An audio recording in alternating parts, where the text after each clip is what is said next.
In this video, I wanted to speak about status reports inside of Fluid. And status reports are great as they give a really high-level perspective of how your projects are progressing across the portfolio.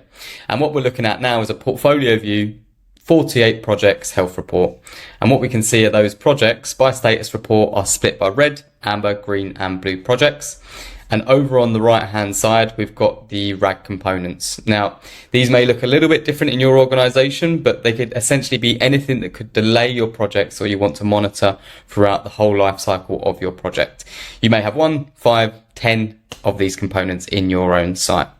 Now, the nice thing about the data you're looking at in Fluid is you can really begin to trust what you're looking at in two different ways. One is by our AI governance tool, which I'll come to in just a second. And the other is by submitted status reports. So if I scroll back up the screen, I can see we've got 48 projects, 39 have an up-to-date status report and 9 do not. So immediately that tells us we cannot trust the data we're looking at for these 9 projects. So you can interact with this dashboard, create a bulk action and say, please update status report.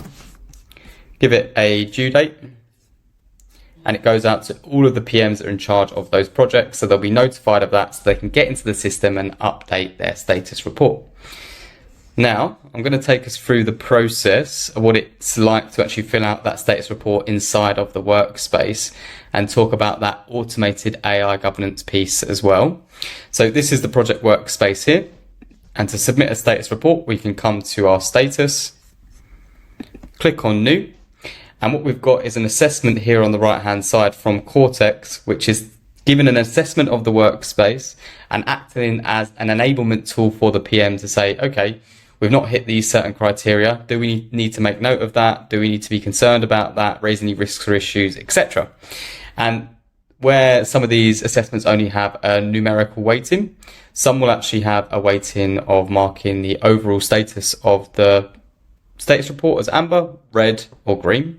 So you can see the schedule needs to be marked as red. So if we put that into red, you can see that is now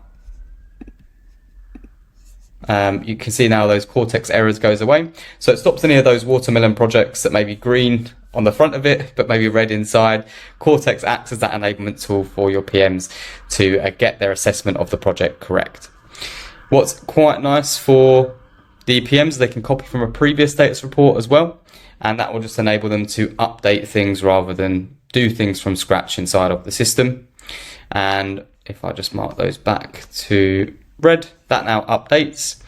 Now with any of the components, you can make someone accountable in your team for bringing this back to green, give it a commentary and tie it into any risk or issue that's active in the workspace as well as any summary, achievements and next steps for this particular status report. Now this is what rolls up to that portfolio perspective inside of the health report. And if you need to, there is a full breakdown of your status reports in this area as well.